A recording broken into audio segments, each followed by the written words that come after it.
What is going on, YouTube? This is Lawrence over at Mighty Comics and Collectibles, and yes, we are back with another Hot 10 list. Another video this week. There are some really cool books on the list this week, and of course a few books that have been on here for a couple of weeks or months as of now, but we're going to hit this list anyway. But before we get started, like I always ask you guys, if you are not currently a subscriber of the channel and have been enjoying my videos, I want you to hit that subscriber button for me. And of course, I want you to smash that like button if you enjoy this video. We're going to try to get to 100 likes possibly. If we can in this video, it would really help me out. And of course, drop me comments down below. Let me know what you think of this list. Let me know what you think of the books on here. If you own any, if you'd be looking for some, if you think they're overpriced, anything down below, because I always like to comment back and talk about comics with the community. So with that said, I'm going to jump right in here at number 10 this week. It is a copy of My Great Adventure number 80, the first appearance of the Doom Patrol. Now, we all know there is a series out on television right now for the Doom Patrol. I believe we're going to get season 3 soon. A CGC 4.5 recently sold last week for $800. Now, that's up 33% since July of this year, which is quite a hike. Again, we're about to hit season 3 on this show. I'm not sure if we're jumping in and buying this book here at these prices for that amount. Probably going to be staying away at such an $800 value. It has come such a long way as of yet. I am not a huge fan of the Doom Patrol, but again, if you're something that you really dig, the show, the comic book, whatever, and you feel comfortable spending that money, go ahead and do it. I'm not sure if there's much room left to go on the pricing, but that remains to be seen. But this is a no here for me, guys, because I'm just not too familiar with it. At number 9 this week is a copy of Avengers number 257, the first appearance of Nebula. Now, there's been speculation, and they're talking about, James Gunn said that Nebula will have a large role in Guardians of the Galaxy 3. That remains to be seen how large it is and how she will go forward in the MCU. Regardless, a CGC 9.6 recently sold last week for $300, which is up 18% since 2018. Now, we saw Nebula way back when in the MCU, probably spiked right at the beginning of this book, and it's since come down, and again, it's up 18% in just over 3 years. To me, I'm not going to spend $300 on a high-grade copy of this book. I believe you could find one at one of your local shops for a lot less money. I believe at some point my LCS had this book for around $30 to $40, and that's probably what I'd spend on it. So no, I'm not pouncing on a $300 first appearance of Nebula, no matter what she does here on out in the MCU. At number 8 is a book that I'm shocked that's on here. It is a copy of Black Knight number 1, the first appearance of the original Black Knight, Sir Percy. We all know he is the ancestor of Dane Whitman. And this, of course, is a Golden Age book, so something we're not going to come across that often. But you know what's weird? I was just actually watching a claim sale last night, and someone actually had a copy of this book for sale. The first time I actually seen one in the wild.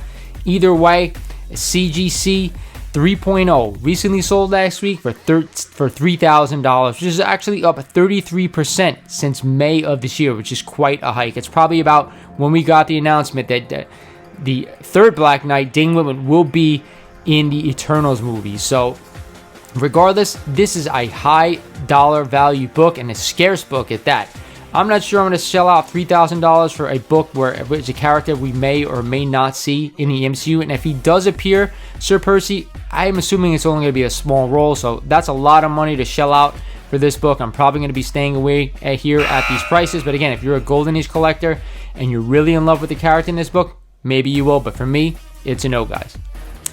At number 7 this week is a copy of Bloodstone number 1, the first appearance of Elsa Bloodstone. Of course, she is rumored to be in the future Blade movie. I'm not sure how accurate that is. I believe there's a character called Ruby, so I'm not sure if they're saying that she's going to be that character or she'll be something related to that character, but that's a speculation right now.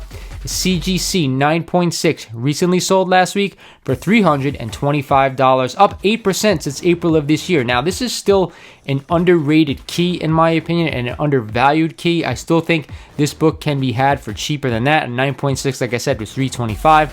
I'd be all over this book right now because it is still cheap. I know people say $300 for a 9.6 is not that cheap, but to me it is, because let's say we get that Blade movie and she starts to play a major role in that film or in future Blade movies, because I don't think it's just going to be one. I do think there will be several. We may see her in a Disney Plus show. I still think it's cheap enough where you can pick it up and add it to your collection and still get a good bang for your buck, even though it's only up 8% since April. So yes, this is a yes for me, guys.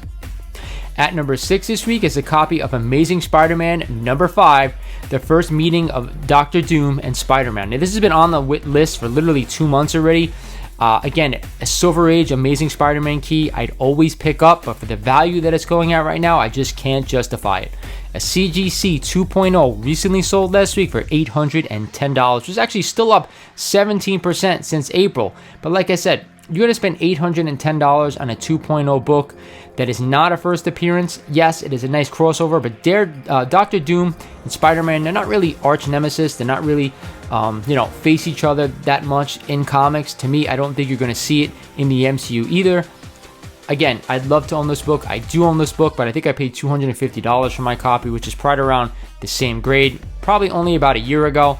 So I probably wouldn't add it unless I could get a deal. These prices right now are a little insane. At number 5 is a copy of Avengers number 71, the issue where Black Knight joins the Avengers. Now, this is Dane Whitman Black Knight, not Sir Percy. This is also, I was corrected on last week's video, the first unofficial appearance of the Invaders together. So I'm not sure how much that factors into this book. All I can tell you is that a CGC 5.0 recently sold last week for only $190, and believe it or not, that's up 73% since August. To me, that is insane. This book was a no on my list last week, only for the fact that I think you were better off buying the first appearance of the Black Knight or the first appearance of Dane Whitman.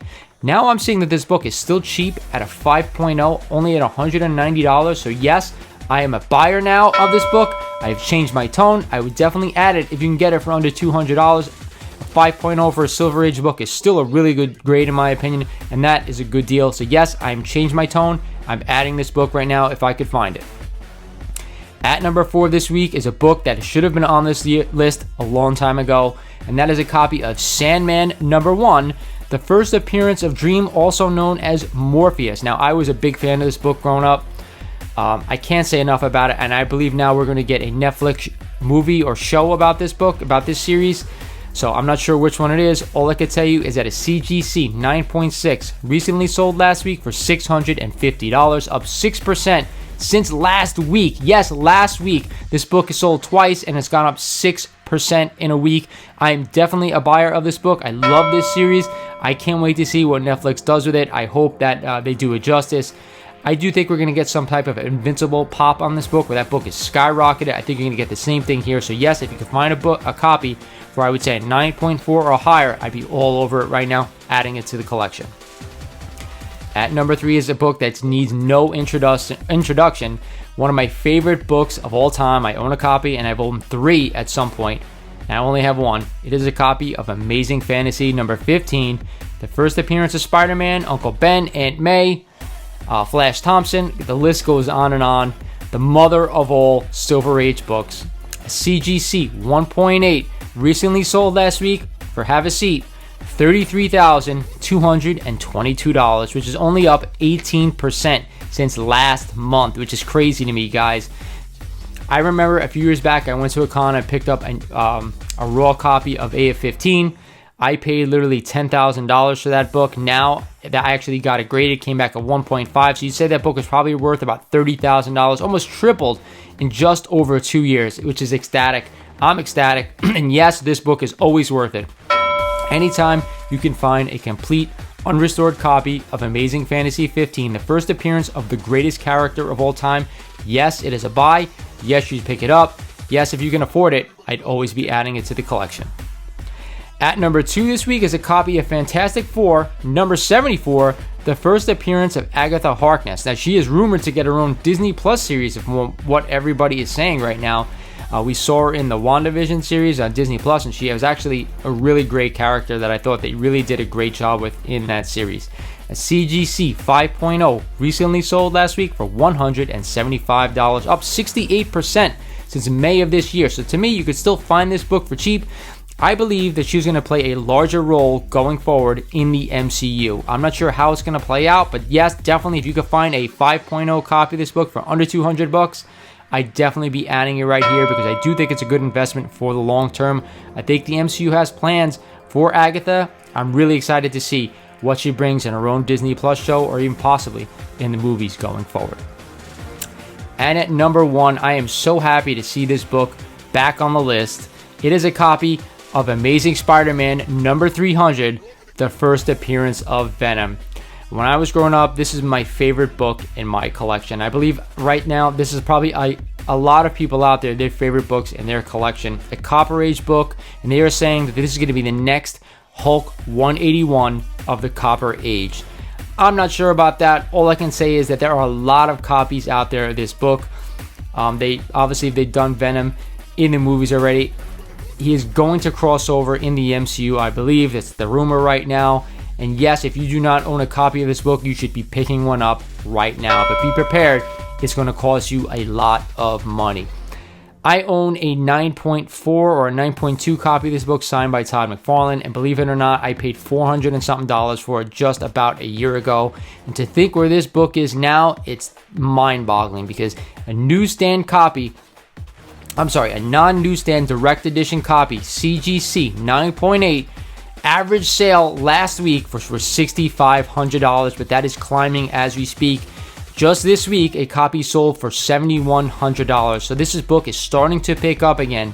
And I believe if you're going to pick up a copy of this book, you've got to get a copy of 9.0 or higher. I would even say 9.2 or higher. Because a lower grades copy of this book, I don't think they're going to appreciate in value as much as the higher grades because there are just so many freaking copies out there right now. Yes, this is a book I'd always be buying, but I'd stick to the higher grades, 9.2 or higher. It's out of control how much money this book is going for now. Venom is a supremely popular character, and of course this cover has been homage to death, but to me it's always a buy. Just stick to the higher grades, stick to the blue label grades, and you cannot go wrong with this book. It is a long-term hold, and it's something I'd always be adding to my collection. Multiple copies if you can too, guys. So that's it for the Hot 10 list, guys. Let me know what you think down in the comments below. Are these books worthy of being on this list? Any books that you have or that you will be adding? Any books that you'd be staying away from? Let me know down in the comments below. Like always, this is Lawrence over at Mighty Comics and Collectibles saying thank you for watching, and I'll talk to you guys soon.